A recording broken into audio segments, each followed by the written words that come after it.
como comisario da Exposición de Cartografía Antigua de Galicia, e vou tratar de ser breve. O conxunto de documentos cartográficos antigos que se coñecen sobre Galicia é amplo, aínda que seguramente sen coñecer todavía na súa totalidade. Sen embargo, a colección cartográfica da Biblioteca de Galicia estáse conformando como unha das mellores de Galicia e como necesario referente para os investigadores na materia. Nese cometido, conseguiu sumar importantes conxuntos documentais dos que esta exposición é unha mostra parcial. Poucas veces se puderon ver conxuntos tan extensos e equilibrados nos seus períodos, nos seus temas ou nas distintas partes do territorio. Ten exemplares de todo o que deba dispoñer unha boa mostra de cartografía galega. Conta coas primeiras representacións impresas de Galicia a finais do século XVI e principios do XVII, tanto náuticas como corográficas. A cartografía dos séculos XVII ao XIX, que mostra os progresos da cartografía e o devir histórico do país. Podemos ver a Galicia unhas veces representada illadamente, outras xunto a outros reinos e ás veces en detalles parciais. A selección recollida na exposición reflicte a obra das distintas escolas cartográficas e dos grandes editores de mapas. Expón as edicións que da obra de Ojeda fixeron Ortelio, Hondius e Bleu nos Países Baixos, así como cartas das costas galegas na pioneira obra de Wagenaer. No século XVII e XVIII, xunto a belísimas edicións estranxeiras de Dudley e de Van Keulen, atopamos as importantísimas achegas do Neptuno francés. Xunto á súa importancia histórica, é de resaltar o impresionante valor artístico da mostra, na que moitos dos seus exemplares son claro exemplo da combinación do rigor científico coa función decorativa, e xustificar así aqueles que dan en definir a cartografía como a arte de trazar mapas xeográficos ou representar a superficie terrestre. Por último, é necesario agradecer o interese de todos os involucrados na realización deste proxecto, a Consellería de Cultura, responsables da Cidade da Cultura e da Biblioteca de Galicia, polo seu interese na materia e disponibilidade para levar adiante o proxecto. E con eles a todo o equipo de deseño, montaxe, etc., a todos eles e a todos vostedes, moitas grazas. Moi bons días a todas, a todos, moi benvidas e benvidos unha vez máis á Biblioteca da Cidade da Cultura, que hoxe nos trae aquí para a presentación dunha exposición moi interesante, Cartografía Antiga de Galicia. Eu quero lle dar a saudar especialmente a xerente da Fundación Cidade da Cultura, ao director xeral do Libro de Arquivos e, por suposto, tamén ao comisario desta exposición. A cartografía é, sen dúbida, un excelente xeito de aproximarse a un territorio e a un país, posto que recolle e sintetiza os elementos principais e singulares que caracterizan e que o distinguen. O progreso científico e as melloras técnicas marcan a notable distancia entre as cartas náuticas do século XVI e os mapas do século XIX. Pero tamén existen outras diferenzas, entre as que destaca a toma de conciencia do país, dos seus gobernantes, dos científicos e do propio pobo. Créase entón unha demanda de cartas e mapas que sexan precisos, que melloren a seguridade das costas, que axuden ao progreso das infraestructuras, a reorganización da administración e a propia identificación co territorio. Por iso, non é de extrañar que o mapa de Fontán, presente nesta exposición, se convertera nun referente ineludible da nosa terra. A Carta Xeométrica de Galicia, que Domingo Fontán e os seus colaboradores levantaron con escasez de medios, pero moito empeño, durante 17 anos entre o ano 1817 e o 1834, ten xerado intensos sentimentos e fermosas palabras a nomes eminentes da nosa cultura, como son Alfonso Daniel Rodríguez Castelao, Ramón Otero Pedrallo ou o mesmo Álvaro Cunqueiro. Entre eles, gustaríame traer aquí, quizás por ser das menos coñecidas, unhas verbas do gran Castelao, no sempre en Galiza. Para uns, a terra é o pequeno berce en que naceron. Apenas un fermoso val que ten un río de prata, unhas casas que fumegan, un campanario lanzal e un cemiterio onde dormen os seus avós. Para outros, a terra é tan grande que somente se alcanzan a vela no mapa de Fontán. Pola súa parte, Álvaro Cunqueiro refírese a él nos seguintes termos. Un día, nos pasillos do Instituto de Lugo, atopeime co mapa de Galicia de don Domingo Fontán. Foi o meu gran encontro co país galego. Ali estaba a miña terra, a terra da miña vocación e dos meus días, a terra intemporal e a terra eterna, a terra que a miña lingua precisa para soñar. Con esas palabras que se refiren á obra cume da cartografía galega do século XIX, queremos invitar aos galegos a que se acheguen a buscar nestes mapas os seus lugares e os seus territorios e percorrelos coa súa imaginación. Sobre as mesmas representacións que nos foron descubrindo, o rostro ata entón brumoso e oscuro de Galicia, tal como deixou escrito Otero Pedraio.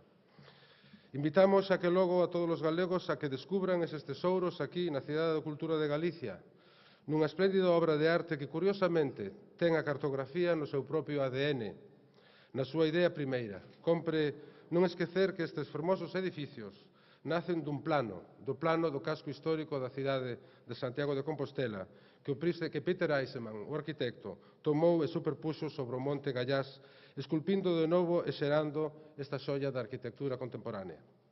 Quero agradecer ao comisario da exposición, don Gonzalo Méndez, a súa capacidade de síntese para articular de maneira clara, de maneira científica e didáctica o desenvolvemento da cartografía no noso país.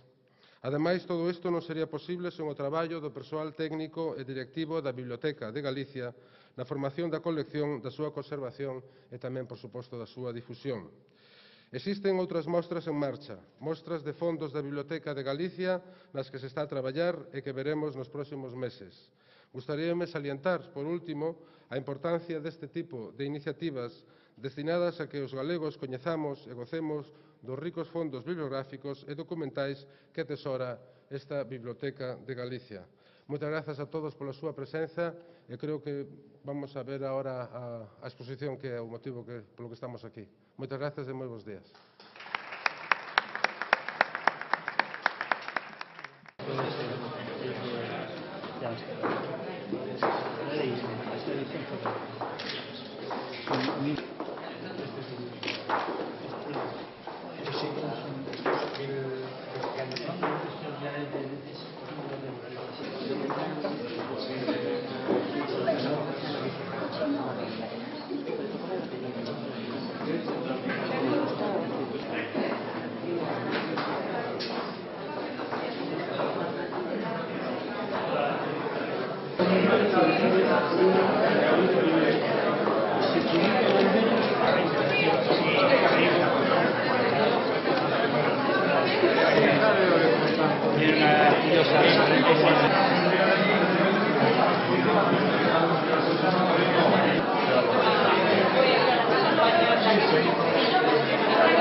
tanto sitio para hacer cosas. Lo que pasa es que habrá que decir que mismo espacio no. Porque no me lo dices. Hombre, ese es descojona. Pero luego te pones a estar...